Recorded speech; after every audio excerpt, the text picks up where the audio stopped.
Eu ler uns versículos em Lucas 23, Evangelho de Lucas 23. Podemos ler alguns versículos, ou partir do versículo 33, capítulo 23, versículo 33 em diante. E quando chegaram ao lugar chamado a Caveira, ali o crucificaram, e aos malfeitores, um à direita e outro à esquerda. E dizia Jesus: Pai, perdoa-lhes, porque não sabem o que fazem. Repartindo seus vestidos, lançaram sortes, e o povo estava olhando. E também os príncipes zombavam dele, dizendo: aos outros salvou, salve-se a si mesmo, se este é o Cristo, o escolhido de Deus. E também os soldados o escarneciam, chegando-se a ele e apresentando-lhe vinagre, e dizendo: se tu és o rei dos judeus, salva-te a ti mesmo. E também por cima dele estava um título escrito em letras gregas, romanas e hebraicas: este é o rei dos judeus. E um dos malfeitores que estavam pendurados blasfemava dele, dizendo: se tu és o Cristo, salva-te a ti mesmo e a nós. Respondendo, porém, o outro, repreendiu-o, dizendo: tu nem ainda temes a Deus, estando na mesma condenação? E nós, na verdade, com justiça, porque recebemos o que nossos feitos mereciam, mas este nenhum mal fez. E disse a Jesus: Senhor, lembra-te de mim quando entrares no teu reino. E disse-lhe Jesus: em verdade te digo que hoje estarás comigo no paraíso.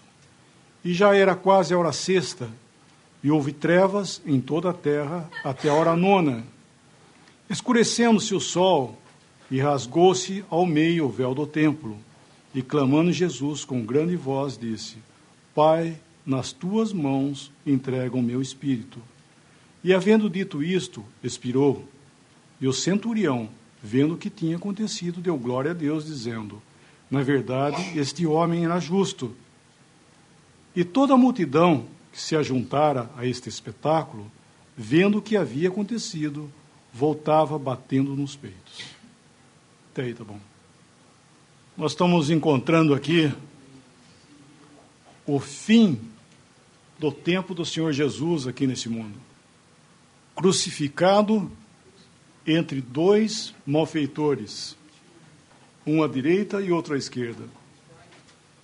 Mas aqui nós vemos que o Senhor Jesus estava levantado aos olhos da multidão como alguém que, infelizmente, chegou àquele lugar.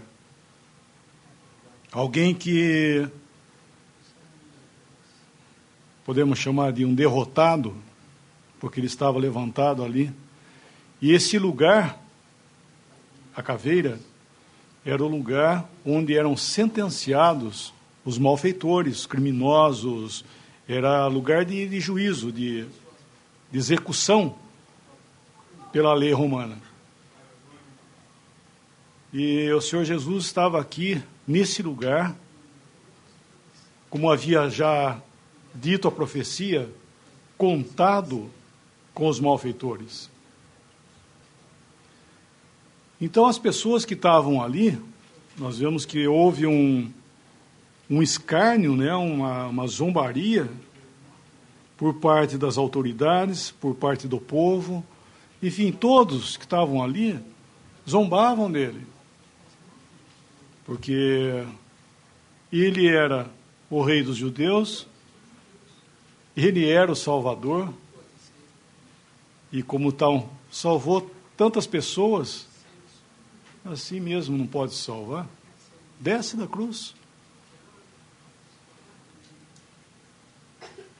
Só que as pessoas ali não podiam e não puderam ver que ele, se ele quisesse, ele desceria da cruz. Mas, graças a Deus que ele não fez. Tem um versículo em Atos, segurando aí que nós vamos voltar, Atos capítulo 2, versículo 22 e 23. Varões israelitas, escutai essas palavras. A Jesus Nazareno, varão aprovado por Deus entre vós, com maravilhas, prodígios e sinais, que Deus por ele fez no meio de vós, como vós mesmos bem sabeis. A este que vos foi entregue pelo determinado conselho e presciência de Deus, tomando vós, o crucificastes e matastes pelas mãos de injusto, ao qual Deus ressuscitou solta as ânsias da morte, pois não era possível que fosse retido por ela. Versículo 23. A este que vos foi entregue pelo determinado conselho e presciência de Deus, tomando vós, o crucificastes e matastes pelas mãos de injustos.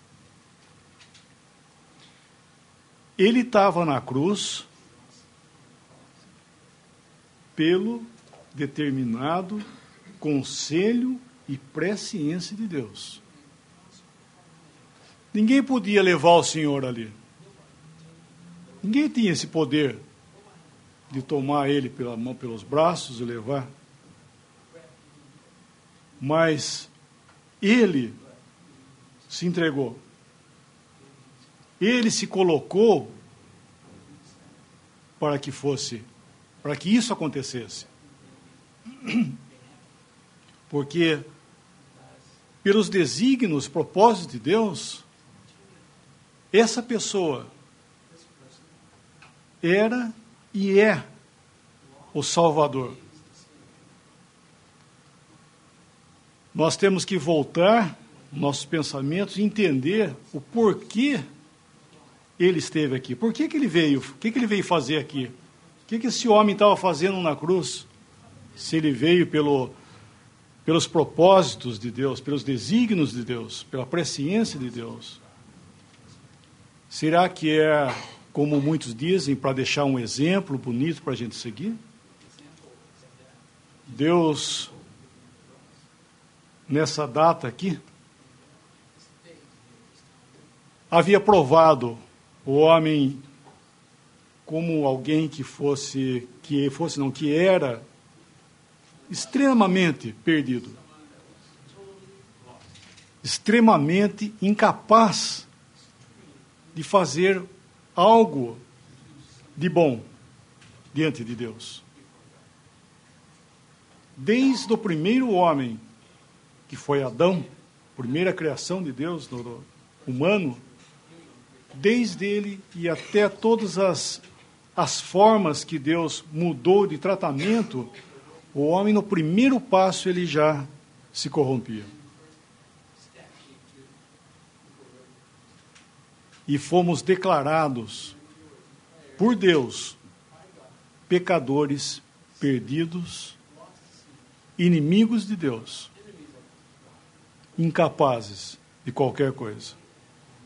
Fomos tidos em figuras pelas Escrituras como morto, como um leproso, como um cego, como um manco, como aleijado, enfim, tudo para mostrar que nós estávamos completamente sem condições e necessitávamos e necessitamos de um Salvador. Porque nós, a nossa natureza, nós ofendemos a Deus. E, como sempre, nós vemos que existe hoje no mundo, na sociedade, vários tipos de religiões, filosofias, ideias, doutrinas. Tudo vem para uma finalidade, que é a mesma, é abafar a consciência do ser humano com respeito ao seu futuro. E gostaria de lembrar que lá no... Citei de Adão, né? Mas lá no Éden, quando havia a prova de Adão, havia uma árvore chamada a árvore do conhecimento do bem e do mal. E dessa árvore, Deus havia ordenado que não comesse, porque no dia em que dela comeres, certamente morrerás. E a serpente, o diabo, ele vai tentar colocar esse casal, né, Adão e Eva, à prova. E o dardo que ele lança é dizendo que daquela árvore que Deus disse para que não comesse, era uma árvore que Deus estava escondendo deles. Deus não quer que vocês comam, porque no dia que vocês comerem, vocês serão como Deus, conhecedor do bem e do mal. Em outras palavras, Deus está escondendo uma coisa muito boa de vocês. Deus não quer que você participe do melhor que Ele tem. Por isso que Ele diz, não comerás. Daí Ele lança o ponto máximo, né? Certamente não morrerás. Deus havia dito, certamente morrerás. E o diabo disse, certamente não morrerás. E o que aconteceu? Tomaram do fruto. E o que aconteceu? Aconteceu isso que vocês estão vendo até hoje. Cemitérios são monumentos de prova que nós um dia pecamos. O salário do pecado é a morte, em Romanos. Então, o que acontece hoje? O diabo não pode falar hoje isso, não é verdade? Hoje ele não pode dizer assim, olha, não morrerás. Possível, qualquer criança sabe que existe a morte, que ela opera, né? Que a morte opera. Mas o diabo hoje está lançando outro dardo. Sabe qual que é? Após a morte, não haverá juízo. Esse é o ponto.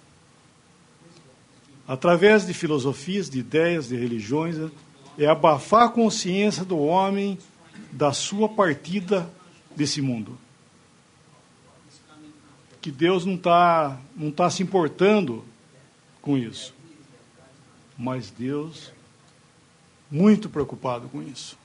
Ao ponto tal que nós estamos agora encontrando essa pessoa aqui na cruz.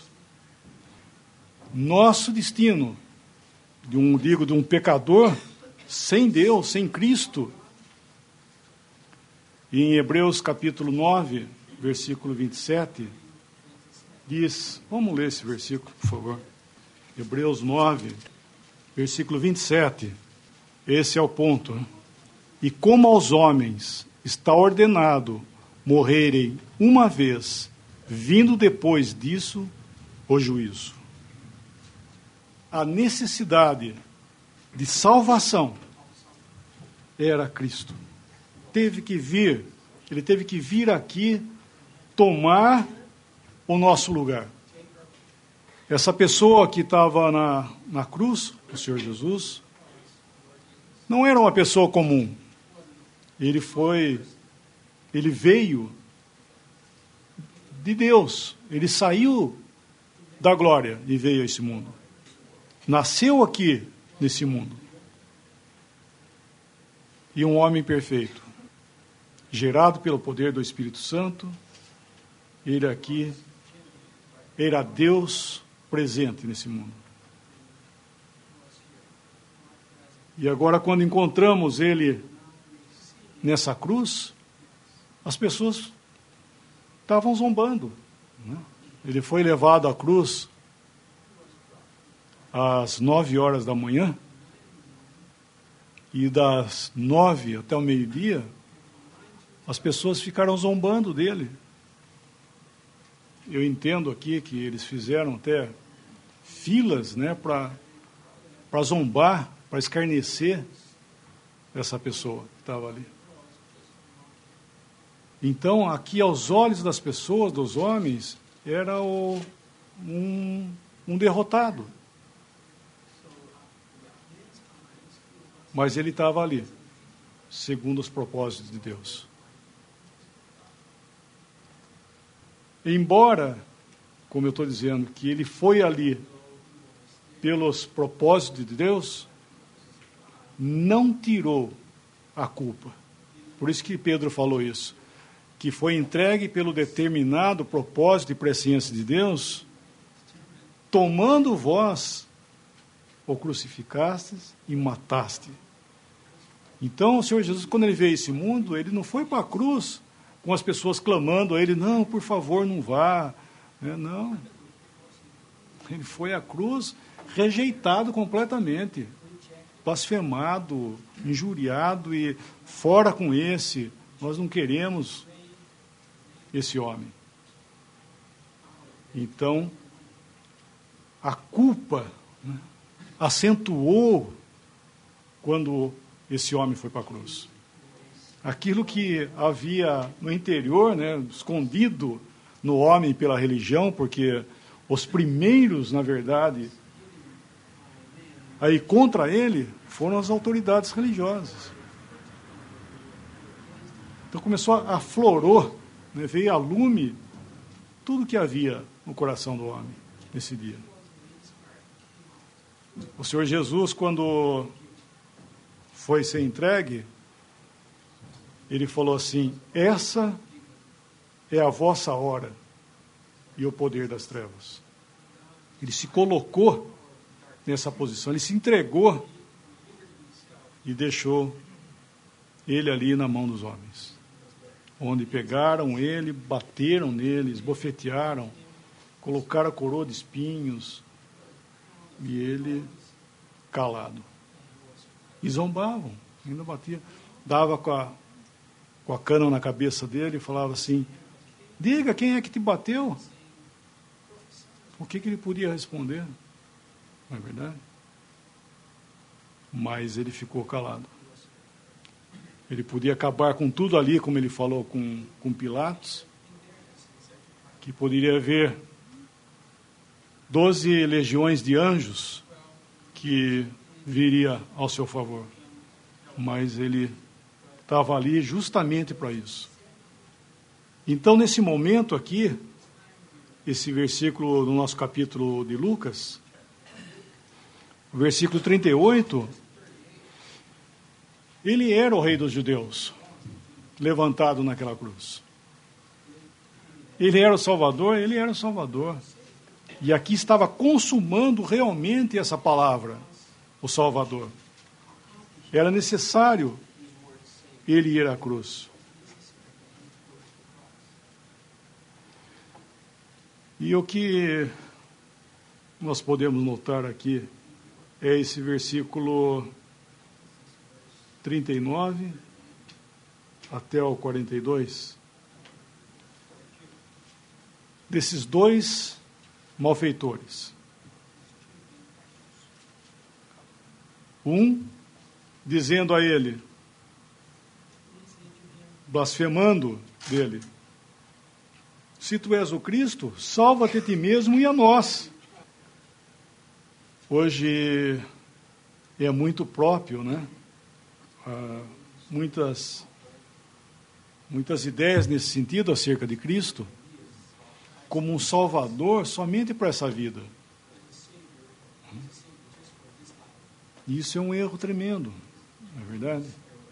Realmente ele é um Salvador para essa vida também, do cuidado, ele cuida de cada um. Mesmo que as pessoas ainda não reconheçam, mas ele é o Salvador das nossas almas. Porque o que será daqui, vou exagerar porque ninguém vai chegar nem a isso, mas o que será daqui a 100 anos? Não é verdade? O que será de você daqui a 100 anos? Com relação a essa vida? O que importa? O que vai importar daqui a 100 anos? Se você dormiu num estrado ou numa cama de ouro?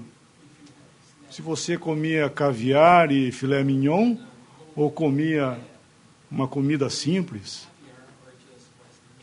Que diferença faz se você era paralítico ou se você era um atleta? Não importa se você foi um grande homem ou se você foi uma pessoa comum. O que isso fará? Qual a diferença? E é aí que Deus estava pensando. Não ser salvador apenas dessa vida, e sim o que vai valer é depois que você sair desse mundo. Na hora que você deixar essa vida, é o que nós temos diante de nós, a palavra de Deus, falando isso. O Senhor Jesus trata que Ele veio para dar vida eterna. E não importa o que somos, o que temos aqui nesse mundo. O apóstolo Paulo disse assim: tendo com que comer e nos vestir, estejamos contentes. Por que ele disse isso?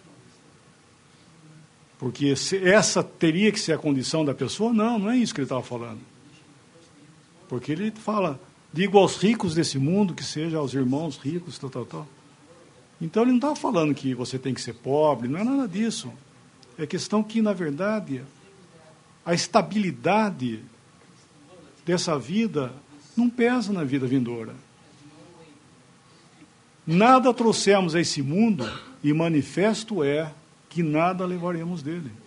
Isso ele diz. Mas nós levaremos uma coisa: se somos salvos ou não. Esse é o tempo, aqui, em vida, que nós decidimos a nossa eternidade. É um erro grande pensarmos assim, bom, o dia que eu chegar lá, então nós vamos ver. Lá que eu vou resolver lá, quando chegar lá a gente vê o que vai acontecer. Isso é um erro tremendo, isso é um engano. Isso é o mesmo que você achar que não morrerás. Porque em vida se decide a eternidade.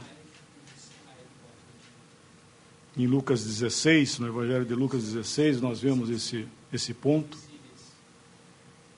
Então, esse malfeitor aqui, ele estava requerendo o quê? Salvação dessa vida somente.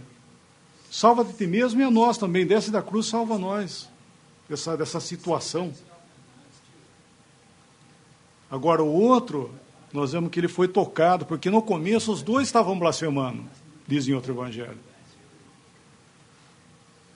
Mas ele viu, né, ele foi tocado por Deus para ver naquela pessoa que estava do lado dele, crucificado com ele ali, que aquele homem era um inocente.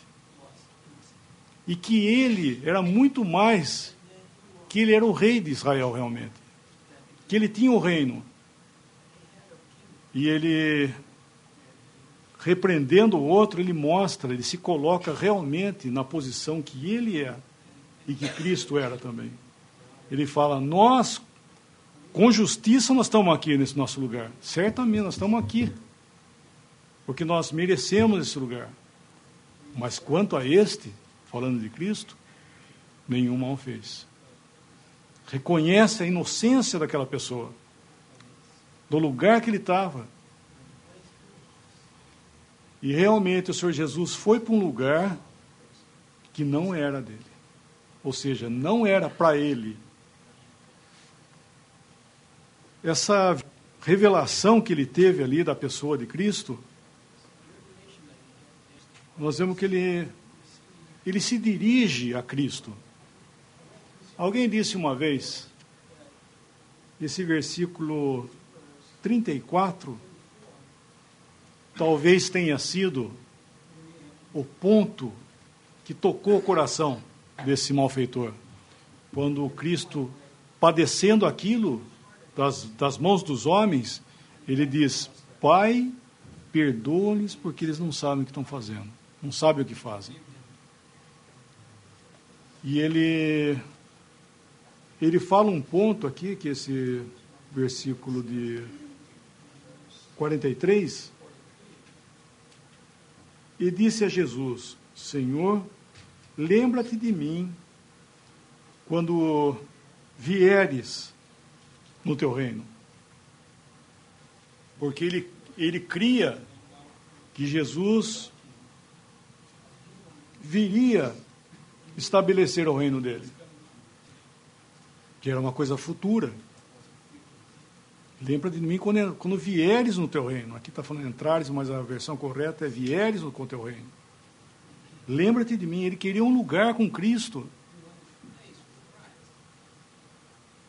E o Senhor falou algo que ele não conhecia, que não era da compreensão dele ainda.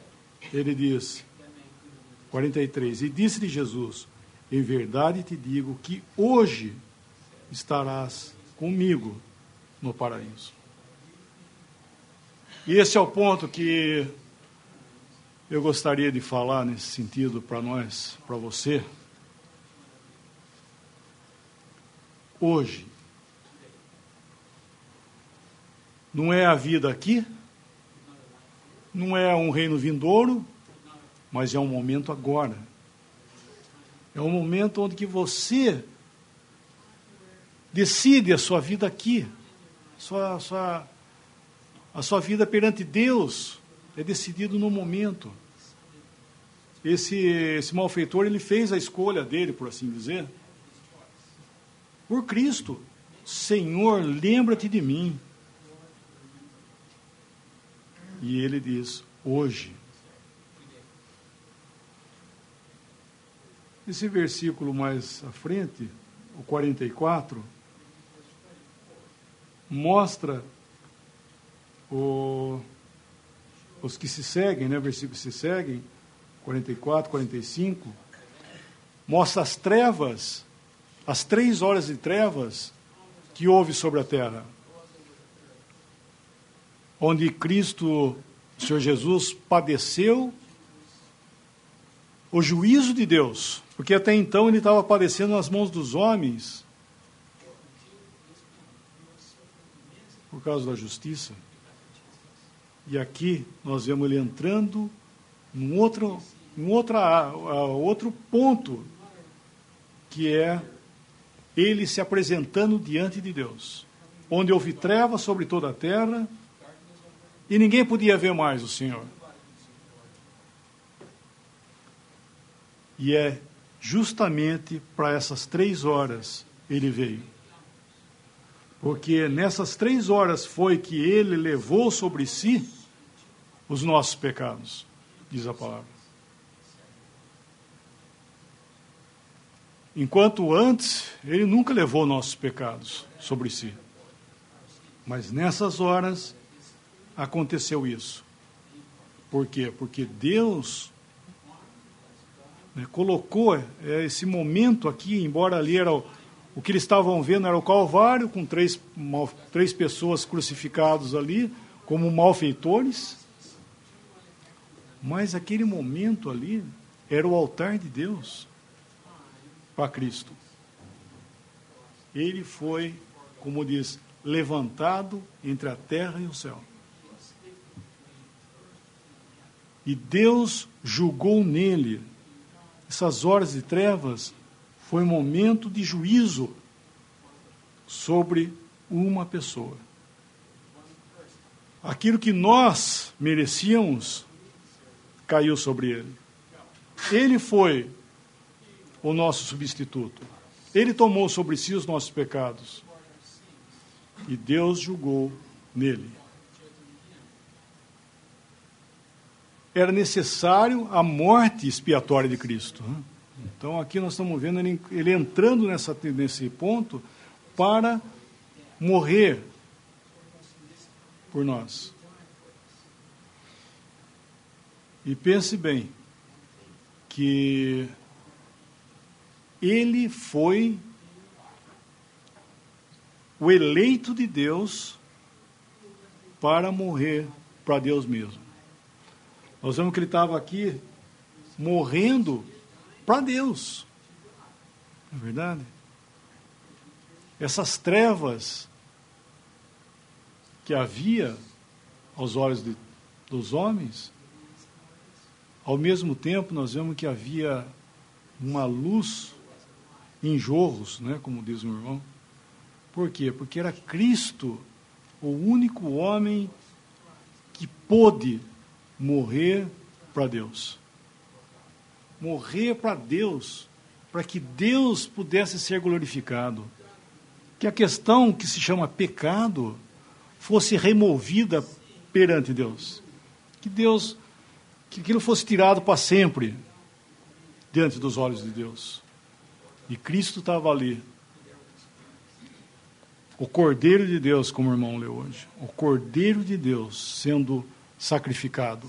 E subindo aquele aroma suave para Deus. E ao mesmo tempo sendo o Cordeiro de expiação, morrendo também pelo pecado. Que maravilha!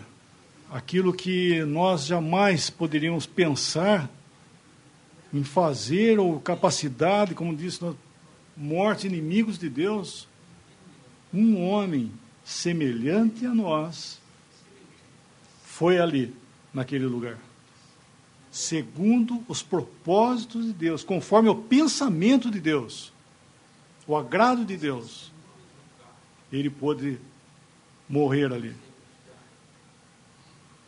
agradando, né, plenamente a Deus. Isso eu creio que é o ponto mais alto do Evangelho, porque nós pensamos muito nisso, né, que Cristo morreu por nós, mas nós devemos entender que Ele morreu primeiramente para Deus, para que Deus fosse honrado, para que Deus fosse glorificado. E, consequentemente, nós fomos favorecidos e abençoados pela morte de Cristo. Naquele capítulo que nós lemos em Atos, diz que Deus o ressuscitou dos mortos, rompendo as ânsias da morte, ele não podia ser retido por ela, Deus o ressuscita e o coloca no céu. Ele volta, como ele havia dito já em vida para os seus discípulos, ele estava voltando para o lugar de onde ele havia saído. Ele volta para o mesmo lugar de onde ele havia saído. Só que ele volta agora como homem. Esse homem que morreu na cruz foi o mesmo que entrou no céu. Hoje, Cristo não está na cruz. Cristo está no céu. O Evangelho, que hoje nós estamos lendo alguma coisa sobre isso, é a graça de Deus anunciando a nós aqui que existe salvação para cada um de nós, desde o menor até o maior. E o tempo é muito precioso. Por isso que eu estou vendo isso aqui. Hoje, né, o Senhor fala para ele, o Senhor não quis esperar. O Senhor não falou assim, sim, quando eu vier no meu reino, eu vou lembrar de você. Não, ele falou, hoje. E o que aconteceu com hoje? Ali. O Senhor morre, dá a vida dele, né? Ele dá a vida dele, que era um fato importante, que ninguém podia matá-lo. Ele dá a vida dele. E depois esses dois morrem, depois dele. E hoje estará. Esse hoje era o hoje mesmo deles. Não era um tempo, era uma data ali. Por quê? Porque o Senhor Jesus, na hora que deixou o corpo dele, como um homem, ele foi para Deus. Seu corpo foi para a sepultura. E o ladrão, esse malfeitor? Mesma coisa. O corpo dele foi para a sepultura e ele foi com Cristo. Ele foi com Cristo. Cristo levou ele, o primeiro homem resgatado após a morte de Cristo. Então, eu penso que maravilha, né? Embora o Senhor, no terceiro dia, ele retorna para o seu corpo. Isso chama-se ressurreição dentre os mortos. Por quê? Porque ele ressuscita dentre os mortos. E o ladrão ainda ficou, o malfeitor ainda ficou. Seu corpo na sepultura, mas ele estava com o Senhor. Que na verdade é o que acontece quando nós falecemos, um crente falece, ele vai estar com Cristo no mesmo instante. Hoje, na verdade, se eu morrer hoje estarei com Cristo. Porque você sabe o que é a morte? A morte é a separação da alma do corpo. É você se ausentar desse corpo físico. Simplesmente isso. E você ainda é você mesmo, fora do corpo. Só isso. Morte nada mais, nada menos do que isso. É você sair desse tabernáculo, desse corpo, para ir para a eternidade. E isso é muito solene, por isso que nós estamos vendo que salvação é muito solene, é uma coisa que você não deve deixar passar na sua vida com uma coisa simples. Às vezes nós damos um valor tão grande para comprar, talvez, uma coisa assim, citar um exemplo, um carro, né, ou decidir um casamento. Não é sério, e deve ser sério mesmo, você deve encarar isso com seriedade. Mas a salvação da sua alma é a coisa mais importante, é a primeira coisa que você tem que pensar na sua vida. Primeira coisa, por quê? Porque toca a eternidade. Porque se você cair no chão agora aí, para onde você vai? Não importa o que você foi, não importa o que você foi. Deus não vai colocar em balanço o que você fez, que religião que você era, não interessa. O ponto era, você morreu salvo ou não? Esse é o ponto. E acabou. Essas duas pessoas aqui que estavam cada um de um lado, representa justamente isso. O que creu e o que não creu. Só isso. Que lugar da cruz que você está? Com aqueles que creem? Ou aqueles que estão apenas preocupados com essa vida? Buscando a Cristo para essa vida? Meu amigo, pense bem. Nós somos eternos. Nós tivemos o princípio de dias, foi quando nós fomos gerados, no ventre de nossa mãe. Nunca existimos antes, mas nós não temos fim de existência. Porque ainda que morremos, Deus ressuscitará todos, uns para a salvação e outros para a condenação eterna. Isso é muito solene. Quero que você pense bem nisso, porque é Deus proclamando essa verdade. Não é opinião, não é ideias, né, para pôr medo nas pessoas, mas é a verdade de Deus para nós.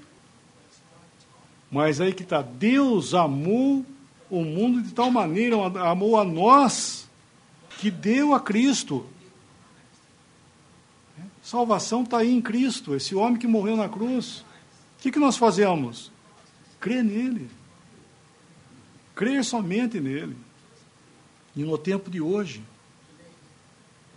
nós lemos semana passada, lá em Limeira, daquela mulher que tinha aquele fluxo de sangue, e fazia 12 anos que ela estava doente. E ela ia morrer. Ela havia gastado todos os seus bens, tudo, todos os bens e todos os recursos com os médicos para ser curada, e não foi. E quando o Senhor Jesus passou no lugar onde ela estava, ela disse consigo mesma: se eu apenas tocar na sua veste, eu vou ser salva. Puxa, essa mulher para mim é um exemplo muito maravilhoso, porque ainda que você, sabe, venha gastar tudo, sabe, fazer tudo que você puder fazer na sua vida, não vai sarar essa sangria que você tem, que chama-se pecado. Somente o sangue de Jesus nos purifica de todo pecado. No mesmo instante, sabe, que você tocar essa pessoa, você será salvo. E ela não podia perder a oportunidade, que o Senhor passava por ali, e ela tinha que ser aquele momento. Não é verdade? E o que você está esperando? Quanto tempo você vai esperar para falar, Senhor? Quanto tempo você vai esperar? Pode ser a última chance, não é verdade? Aquela mulher, na hora que passou, talvez nunca mais ela pudesse ter a oportunidade de vê-lo outra vez. E ela falou, não, eu vou tocar. E foi tão interessante, porque ele estava sendo apertado pela multidão, ela vai, estende a mão e toca nele, e ele para. E diz assim, alguém me tocou. E Pedro fala assim, mas Senhor, a multidão está te apertando, e tu falas, alguém me tocou? Alguém me tocou. Então, no meio de todas essas ideias, de todo esse apertamento, de tudo isso que você está vendo, essa confusão, fala com ele. Toque em Jesus. Sabe, vai, estenda a sua mão, Senhor. Sabe, deixa toda essa... Ele vai parar para te ouvir. E nesse momento que aconteceu isso, sabe o que eu estava vendo? Que um chefe da sinagoga, chamado Jairo, estava com a filha dele morrendo em casa. Ele foi lá e falou, Senhor, por favor, minha filha está doente em casa, vai lá. E ele falou, tá bom, eu vou. E saiu com ele, com Jairo. Estavam caminhando, e a filha desse Jairo, que tinha 12 anos também, estava à morte. E quando essa mulher tocou ele, ele parou. Eu fico maravilhado, ele parou. E eu penso, Jairo, fala, puxa vida, e agora? Né? Ele parou tudo. Alguém me tocou. Né, Senhor, e daí ela vem, se apresenta, ele clama, né, a ela para se manifestar. E teve tudo parado ali. E Jairo estava ali com ele. Minha filha está morrendo, pensando. E daí, na hora que ele cura ela, fala, vai-te em paz, a tua fé te salvou. Nesse mesmo tempo, enquanto ele estava falando isso, chegaram os da casa de Jairo e falou, não incomoda mais ele, que a sua filha já morreu. Mas ele fala, não, fala para Jairo, não temas, crê somente. E vai para a casa dele e ressuscita a filha desse homem. Não existe barreira para Cristo. Não é verdade? Nos seus propósitos, ele não tem barreira. Nós não devemos entender isso, que ele é Salvador. E isso é ser um Salvador. É que na hora que esgota todos os nossos recursos, é onde ele entra. Isso é ser Salvador. Na hora que esgota tudo, daí é a vez dele. Ela tinha esgotado tudo. E ele era o Salvador. Jairo esgotou tempo. Mas ele é o Salvador. Então, meus amigos, o Senhor Jesus está passando. Até quando? Não sei. Até quando? Não sei. Mas a Bíblia diz uma palavra. Hoje. Não existe amanhã na Bíblia. Isso é muito interessante. Não existe a palavra amanhã para salvação. Hoje, se ouvirdes a sua voz, não endureçais o vosso coração. Hoje, agora, é o tempo da salvação, diz a palavra. Nunca diz amanhã. O que você tem ouvido, pense e amanhã você decide. Não existe isso. Então, hoje é o tempo que o Evangelho da graça de Deus está passando e Cristo está sendo anunciado. Fale com Ele. Abrace essa verdade. Seja uma pessoa que vai ter a certeza do seu destino eterno. Sabe? Descanse, põe o seu travesseiro, sua cabeça no travesseiro, compreendendo que você está salvo. Isso é a maior maravilha que pode haver para uma pessoa. Estar salvo. Nosso horário está avançando. Nós podemos dar graça.